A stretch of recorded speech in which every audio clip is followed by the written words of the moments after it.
Welcome to Musicians versus the World, the podcast where we explore aspects of music and musician life that may not have been covered in music school. I am your host, Christine Smith. My guest today is veteran composer Brian Steckler. He's here to talk with us about his work on the Sundance Film Festival official selection, Sunfish and Other Stories from Green Lake. He also takes us through his career in the ever-changing world of the music business and shows us how to have our own fulfilling life and career. So, Brian, thank you so much for being here and welcome to Musicians versus the World. Thank you, Christine. Really glad to be here. I'm excited to talk with you. I was so interested in reading your history. You started out as a piano performance major, and I was a piano performance major myself, but I did not end up in Nashville afterwards. It was I'm wondering, how does piano performance and it seems like a very classical, very traditional style of study, how does that take you to Nashville? So my piano performance degree, I actually wasn't that good at it. Oh.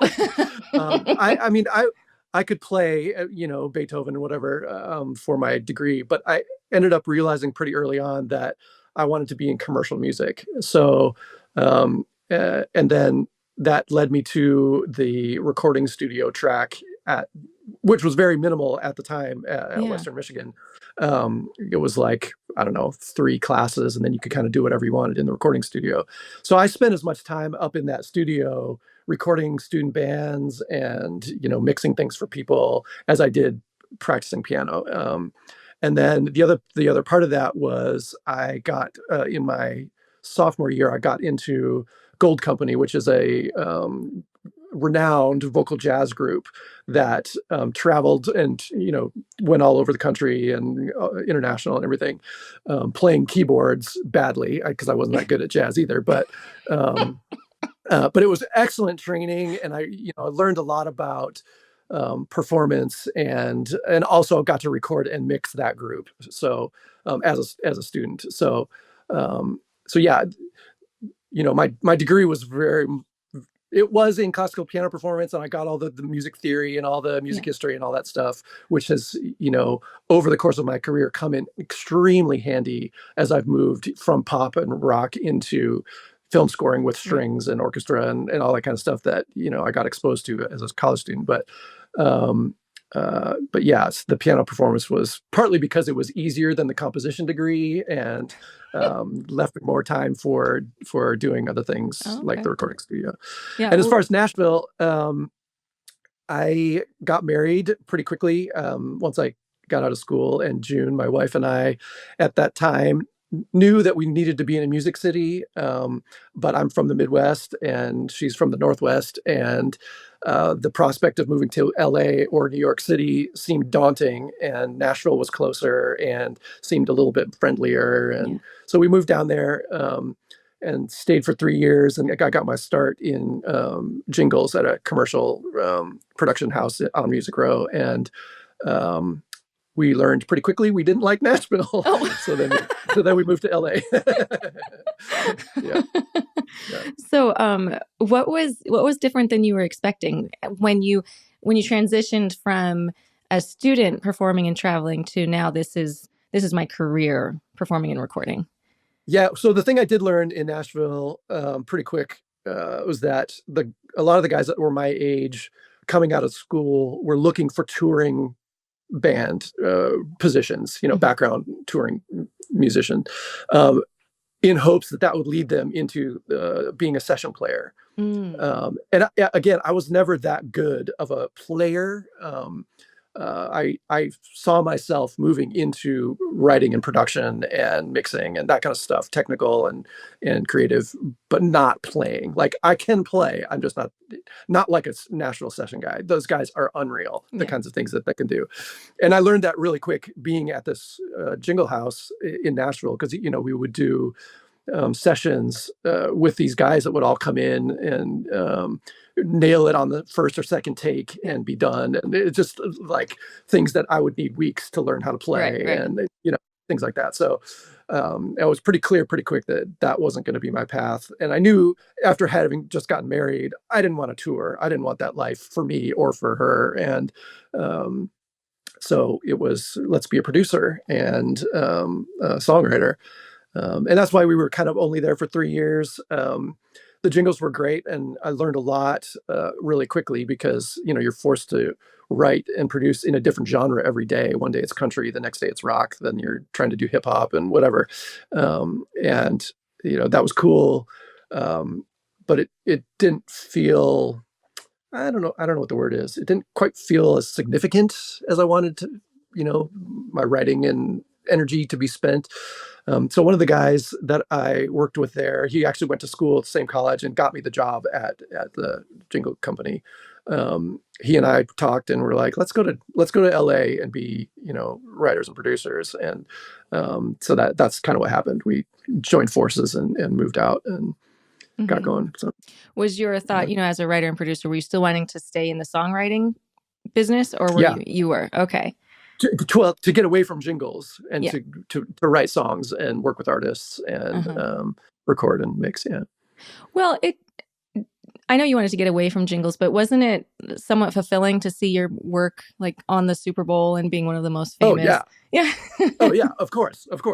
Yeah, no. I mean, you're talking about the frogs thing. That was huge, and actually for me personally was very misleading, because here I am, what am I, 23, 24, and I just got this Super Bowl thing. That was literally the first national spot that I worked on personally.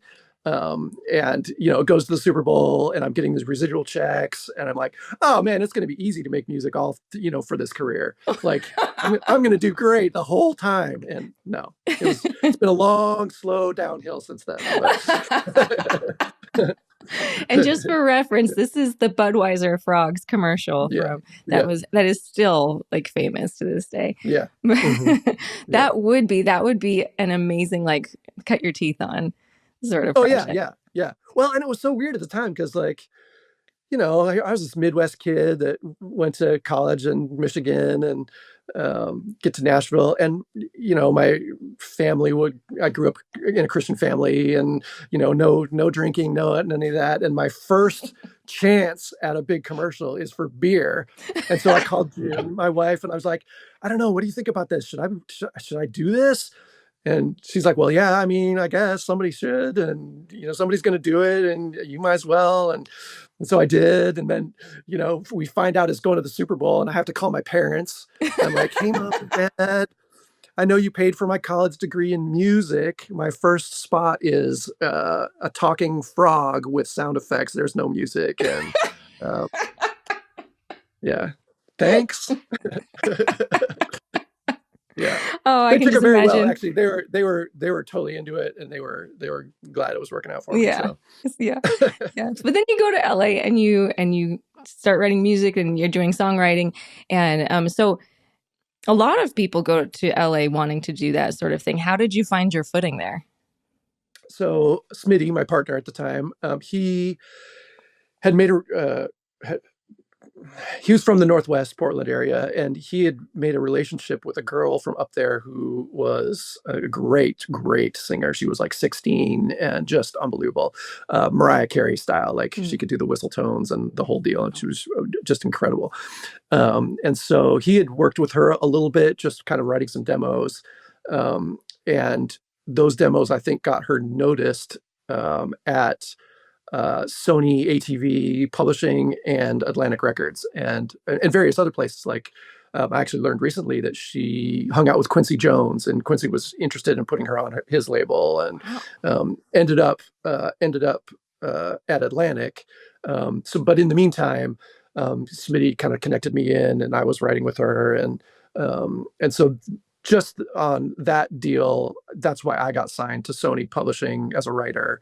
And then we did about half of her first record with Atlantic. And so with that, we got connected in with a lot of different things pretty quick, which was great. Unfortunately, her artist thing didn't really take off. Atlantic kind of screwed her and jerked her around. And so it was kind of a sad story, but it felt like, for a long time, it felt like we were this close to just really making it in LA. And Uh-huh. But I still got to do some really cool stuff and mix records with like some of the big guys like at Babyface's studio, and Sony ATV was setting me up with various writers. I did a day or two with Paul Stanley from Kiss and things like that. Billy Porter, I don't know if you know him. He's a big time actor, Tony winner now, but he was just kind of getting started, and he and I wrote this song that still gets played on things. And oh my goodness. yeah, so that was really cool for a while, and that was the fun of being in LA, was like getting these things happening into my studio that now up here where I am, those things don't really happen as much. Just different. Now, so from a songwriter point, when you're not the one that's going to be performing it, what's that process like when you're with sitting there with like these amazing singers? Like, how does that work out? Is it different with each person? It's 100% different with every single person. With Angela, that artist I was talking about, the young girl, she was young and had written 2 songs ever. Mm-hmm. And so, it was a much different, what's the word I want? Like directorial perspective. Like, I want her to come up with things that are meaningful to her. So I have to kind of guide her to think about those things and now, generate a lyric based on something she's actually feeling and thinking about. Yeah. But she wouldn't have known to think about it that way without me having kind of, those kinds of things. Yeah. Whereas somebody like Billy Porter was the opposite. He actually came in with a lyric mostly fully formed and asked me to write the music for it. And so, with a powerhouse like that, it's a whole different kind of mindset, and the need for me to contribute constantly isn't there. Yeah. And you just have to, each new person you work with, that's how you learn to work with them, is figuring out what they need and what, as a producer and as a co-writer, you're always serving somebody else's vision to some degree. I'm very rarely writing a song that is something that I have to get off my chest. It's never that for me. It's, I'm not the tortured artist type at all. I'm a much more pragmatic, let me help you get to where you feel like you want to go. Gotcha. And we'll build from there. So that's kind of the value of having a songwriter, right? Is someone that you can bounce ideas off and find different ways and avenues of going for what you're going for. For sure. Yeah. And, writing by yourself, you have to decide if it's good. Oh yeah. And writing with somebody else, you've got another brain to bounce things off of, and another taste. My taste is different than yours, and what you think is good, I might think is weird. And if you're the artist, I'm probably more inclined to let you get away with the weird than you are with me trying to say something weird, because you're the one that's gonna have to sing it and perform it and believe it. So so that seems very similar to writing for media, because you're helping a director tell their story as well. Were you doing film composing at the same time as songwriting, or did that kind of like not mutate but grow into it? It did. I wasn't doing anything. I will say I got my the first taste of it when I was in LA. It was 2001, because it was a film that Mariah Carey and Mira Sorvino starred in. Keith Forsey, who's a producer, he was Billy Idol's producer for many, many years, record producer, was asked to be the composer, but he didn't have any technical skills to do that. So I was connected with him to kind of be, I think my title on the film is orchestrator, but it was basically me sitting at the computer with him sitting next to me going, I think right here should go, you know what I mean? And I would like make that into something, with synths and whatever it is we were using at the time. Now your technical skills with like the synthesizer, that came from being a producer and songwriter. That's where that came in. Okay. For sure. Yeah. So I've always, done my own recording and mixing and technical production. So like I'm always the guy sitting at the computer, whereas a lot of producers in the record world in those times, late 90s, early 2000s, a producer was completely separate from the engineer who was the guy actually running the gear and stuff like that. So, but I've always been a hands-on, play it and record it and do the whole thing myself. Oh, okay. Okay. Yeah. Yeah. Unless it's guitars or live drums or things I can't play, then I'm happy to record those. But I'm still probably the one at the computer or the console recording them myself. Oh, okay. Okay. As the engineer and producer. Anyway, what was the question? So I'm sorry, you're talking about your first exposure to film scoring. Yeah. Okay. Yeah. So working with Keith on a film called Wise Girls. And so I learned a lot about time code and keeping things synced and how that whole process works and file naming and just all that stuff way back then. And it was, I always know what the date was because the spotting session, so that's when you go and sit with the director and go through the film and decide where the music is going to be. The spotting session was in Santa Monica on September 11th, 2001. Oh, well, that's a memory for you right there. Yeah. So I woke up that morning and the Twin Towers were already on fire and we're like, what is going on? What am I supposed to do? We've got the spotting session in Santa Monica. Should I go over there? And I ended up going. Yeah. So I ended up going and I get there and it's like one of these buildings with the edit rooms kind of around a big screening room. And inside the screening room is the big, full size screen playing that footage of the crashes over and over in the news and all that stuff. So we walk in there and everybody's just, speechless and can't figure out what they're doing. And we're like, well, I guess we might as well get to work. So we went into our edit bay. You did? We went into our edit bay. Yeah. And believe it or not, the opening shot of this movie is a pan across New York Harbor. No. And the Twin Towers. Oh my goodness. The opening shot. And we were like, oh my gosh, are they going to change this? Should we write something for this scene? Or what's going to happen to this? Like, is this movie even going to come out? Oh my goodness.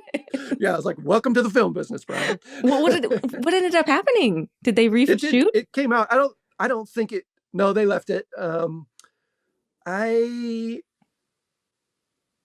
think I don't know if it got a theatrical release. I know it was on video and it's still on streaming somewhere. Yeah.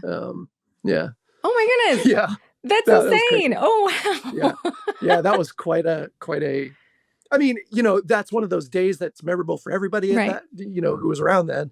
And like, to have it reinforced like that was just something else. Yeah. Yeah. Oh my goodness. Yeah. Well, and then, I can imagine, well, what do we do? I guess we go to work. What am I what else supposed is to do? Yeah. Everybody else is going. So, and I need to be there. And yeah, it was crazy. And that was your first film that you worked on? That was first film, yeah. You have probably the most interesting firsts of each of your parts of your career. Well, I mean, working on commercials, you learn some of the basics of working to picture. Yeah. So like how to hit things and when not to hit cuts and things like that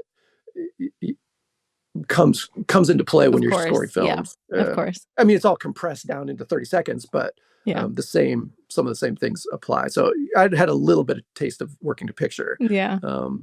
But yeah. But lots of historic moments in your career, I would say. But then it was a pretty long gap from that to so in 2008, when the whole Napster thing kind of happened, the record industry in LA kind of took a dive and there just wasn't anything happening. And that was part of the shift for us from LA up north, because I just didn't have any work in LA. And the work that I did have was either remote or, just not happening in LA. So I was traveling or whatever. Mm-hmm. And so, and we were just had young boys and didn't really want to raise them down there. Mm-hmm. And so we came up north at that time. but all maybe it was just before we left, so it was around that time I made some connections in the library music, and even trailers, you know, connections, and started writing more library style production music that could be, more generic, used by lots of people. And so did some of that, with picture in mind, like that's Of where course, it's yeah. going. But it's not, to picture. And then, did a lot of that. And then slowly, I don't know, Sierra, the director of Sunfish, she's a student and had me doing her shorts as she was going through school, and just a few little things like that where I was adding music to things. When I got I did a bunch of music for some Netflix shows and some reality network shows, and that were actually closer to production music than they were to scoring. So they would hire me for a specific show to write 120 cues that they would use as the library for that entire series. So, Oh, yeah. So okay. instead of me scoring each episode individually, I would, write a happy cue and a triumphant cue and a sad cue and a you just lost cue, and whatever that they would edit in and cut down and do whatever they needed to for each episode, of a 13 episode series or whatever like that. That's an interesting way of doing that. Yeah. Because that reality TV stuff is so formulaic, they could really get away with it. Yeah. Oftentimes, they would have me score the first 4 or 5 minutes of an episode where it was like the recap, or they were setting up the whatever that they were trying to say, that they wanted the music to be continuous through there, and I would get those those segments and score 2 picture for those. But they were just like the opening clip, and then the rest was Right. that. So I did a lot of that. So And then, if you don't mind me asking a follow-up on oh, that, so when it's written that way and you've written a library for a series, does that mean every time they have a cue sheet, you get paid for each one of those? Or do they do oh, really? Well, that's a nice way of doing it. yeah, it was great. Yeah, it's still good. I mean, I'm still seeing royalties on that stuff, and that was, I don't know, 6 or 7 years. I mean, they've gone, like Right. down into pennies, but I'll take what I can get. So Yeah, but that's a really interesting, and it seems like how much time did you have to write those, what you said, like 100, 150 cues? yeah, it would depend. I want to say it was a couple months, probably. I mean, Yeah. you can only do so much. When I was in full crank mode on some of those, depending on what the genre was, I could do, 2 to 4 cues a day. Wow. And then on the stuff where it got bigger, the orchestral epic with with the whole works, those are slower. Maybe 2 if I was really really working long or whatever. Yeah. But Yeah. yeah, Those are much more complicated. just a lot more things going on. Yeah. Yeah. Yeah. Wow, that's really interesting. I didn't know Yeah. that's like a completely different way of scoring, but it seems like a kind of a nice little bit less pressure long-term ways anyway. For sure. Yeah, Yeah. for sure. And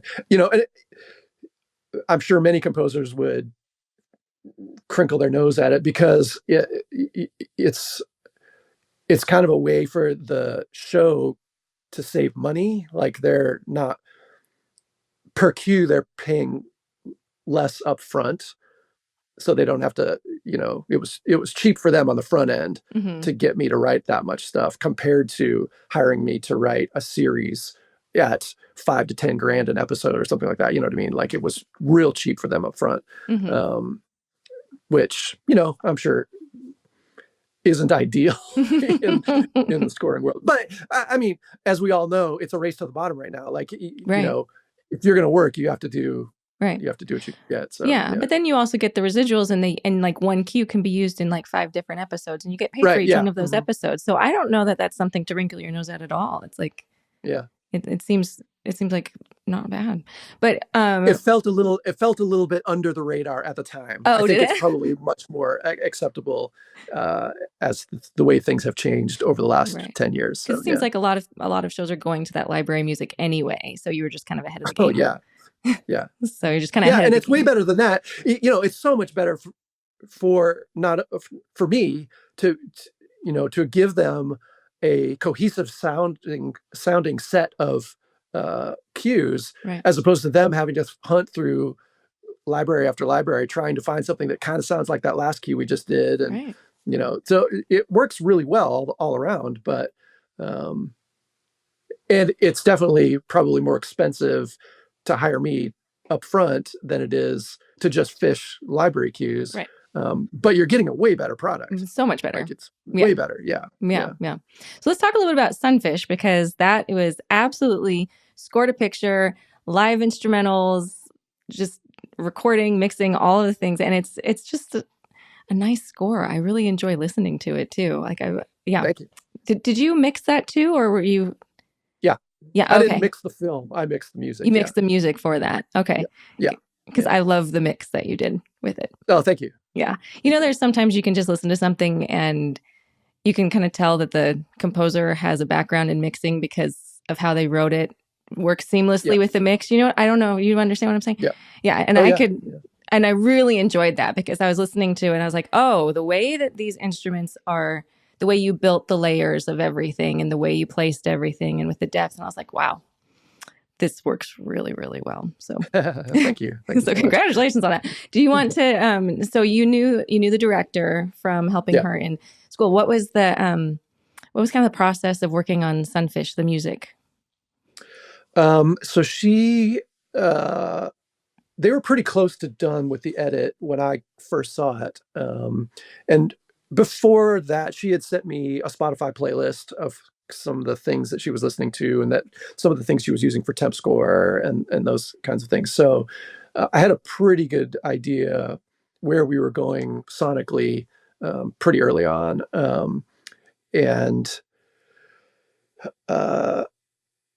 So when I started, I kind of started at the back of the end of the film at one of the really pivotal cues and, sort of wrote what to me was the kind of the main musical theme there. And then I was going to use it earlier. And funny enough, that to me, that big pivotal cue, she ended up throwing out and using a song, but but it works well, so it's fine.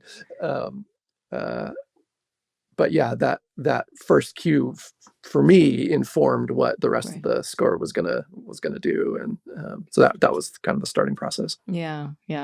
So there's also a cue where there's some music, not music. Yeah. So there's some music, there's some instrumentals being played on screen, and you had to compose around that. So yeah, so that's tricky. Okay, so Sunfish is a anthology film. There's 4 vignettes that run through it, and they're all different stories, but they're all set on this lake in northern Michigan called Green Lake. And so as a composer, one of the first things we try and do is who gets the musical themes and who's the important characters and what's their motivation and all that kind of stuff. Yeah, and I couldn't really do that because each vignette has a completely different set of actors and characters, and so the only character that we see through the whole film is Green Lake. So I wrote a theme for Green Lake, and that's the melody that pops up through the film. I lost my train of thought. What was the question? It was about scoring around the music. Okay. Yeah. So back to so the second vignette is about a music student at Interlochen, is a music camp in northern Michigan. He's a fantastic violinist. This kid, high school kid. There was actually 2 of them, 2 guys that both just ripped on the violin, and they were playing Mendelssohn Concerto for their audition at Interlochen in the story. And on screen, we see them practicing in the little practice huts and playing the Mendelssohn Concerto. In the next vignette, it's about a fisherman who's trying to catch this mythical giant fish in Green Lake. And at one point he and the other character he's with are in the water, and the tension's ramping up, and it's very exciting. And Sierra had this great idea to pull the bit of the Mendelssohn concerto that the boys are playing in the vignette before to use in that scene. Wow. While the action is happening in the second vignette, in the third vignette. And so when she first told me that idea, I was like, I don't know if that's going to work, because you have to get it to time out, and what clip am I going to use? And so I ended up finding a spot where, it had a really kind of good ramp in and got real exciting, and then kind of tailed off into this one long note. And it ended up fitting perfectly with the scene, the way they cut it. And with the long note at the end, I was able to crossfade it basically into my studio violinist's performance of the next bit of the same cue, where I turn it back around into that Green Lake theme to finish out the vignette. Yeah. And then I not really reharmonized, but simplified the orchestral arrangement under the Mendelssohn, and, used the instruments that I'd been using in that vignette to kind of support it, and keep the action sense up. And it was one of those things that, because it timed out well, it wasn't that bad, but it worked out really well and was fortunately they recorded it really well on set. So I didn't have to deal with noise issues and, moving around from the microphones and all that kind of stuff. So it worked well, and I was able to get the studio violinist's tone to match close enough that, you'd have to really know where the edit point is to be able to tell that she didn't actually play the Mendelssohn through the whole scene. But yeah. That's it was pretty amazing. Cool. Wow. Yeah, how did you do that? Because they're playing on different instruments in different rooms. How on earth? Yeah, I mean, I just kind of had to fudge the EQ a little bit to get them, the brightness to kind of sound the same.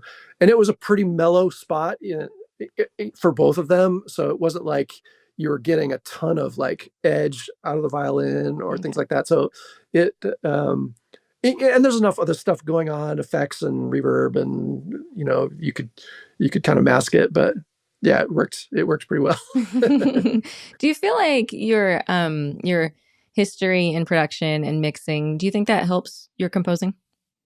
Oh, it's core to it. So as another example, I'm not a guitar player, but I played all the guitar stuff on the Sunfish score.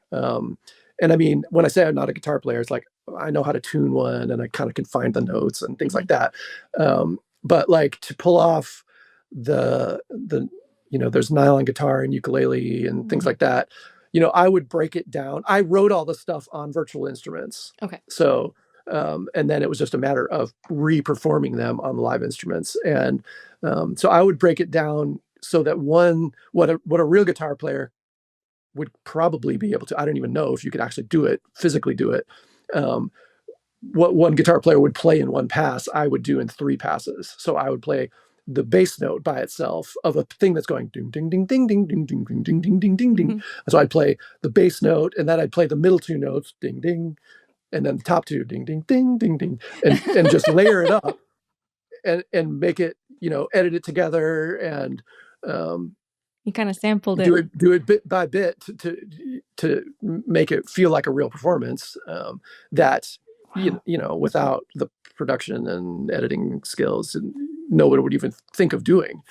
Yeah. Wow. And like the ukulele is another good example. Like I would tune it into the chord changes that I need, way beyond what a ukulele is normally tuned to, lower, or the strings aren't the same notes that they usually are, just so that I could put the 2 notes that I needed that pass.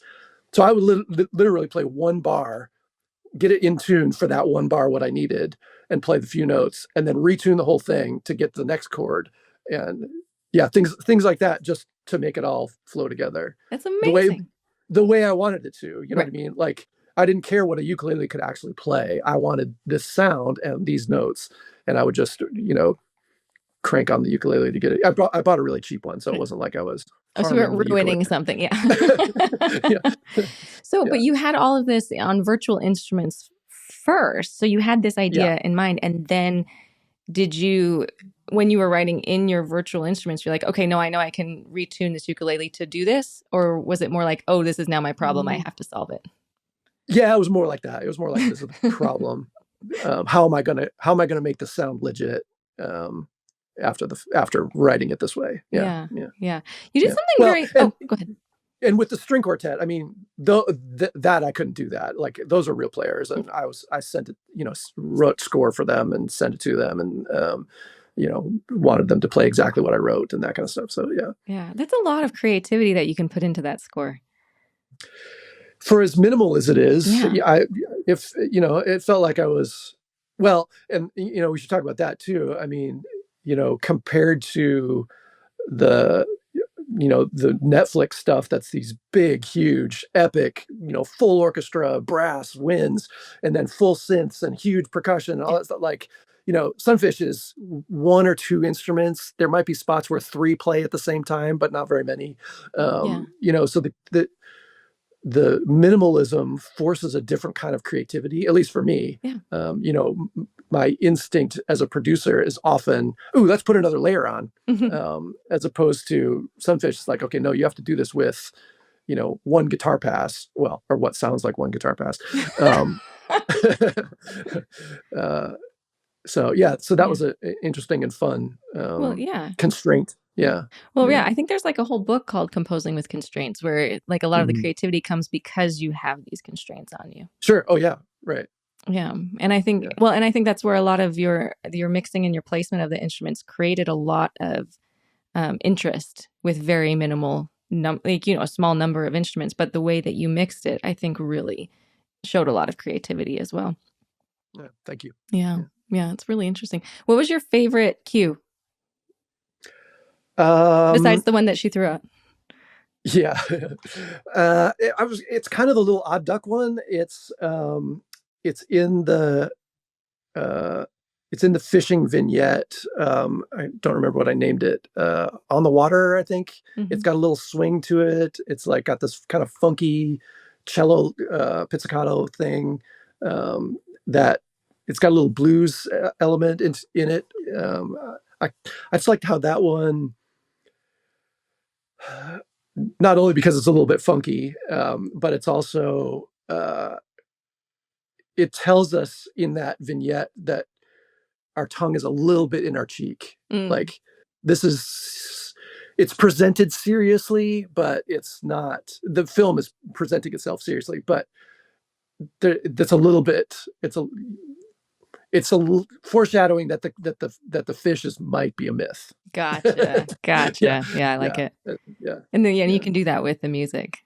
I love that.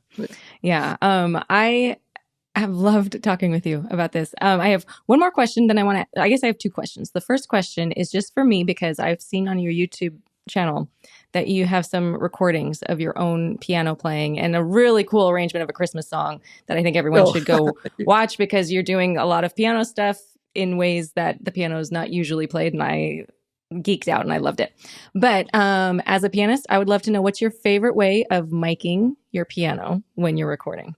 And then after that, I would love to hear what advice that you have for up and coming musicians, knowing how much the music industry has changed in the 30 years you've been working on, where you think it's going. So how do you mic your piano? And then what advice do you have? Miking piano is, I have a few that I like. So when I'm doing like the Have Yourself a Merry Little Christmas that you were talking about, the thing where I'm playing inside it or whatever, those I'm actually miking it right at the spot that I'm doing something inside. So, one mono spot mic, that kind of stuff. If I'm recording for pop, and I want it bright and up front, I'm two mics right behind the hammers, right behind the music stand, right up front, getting a lot of snap on it. If it's a little more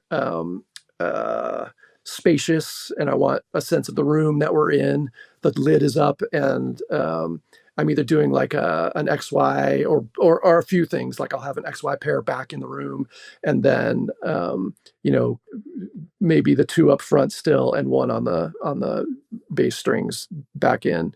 Those are fairly standard. Like you see those all the time. But my go-to for the sound that I usually like the best is something right up on the strings up front. Yeah, you like it close.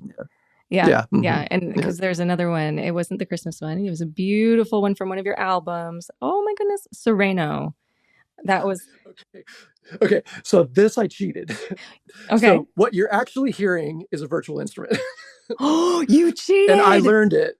Yeah. And I had it in my ear and I was just playing along for the video. Oh my goodness. So that virtual instrument had the hammers and dampers sounds on it. Oh yeah. Well, it's actually a layer. So I'm using Keyscape as the kind of the main body of it, but I wanted a lot more of that hammer and noise and I feel like I've been lied to. No, I know, totally. Yes.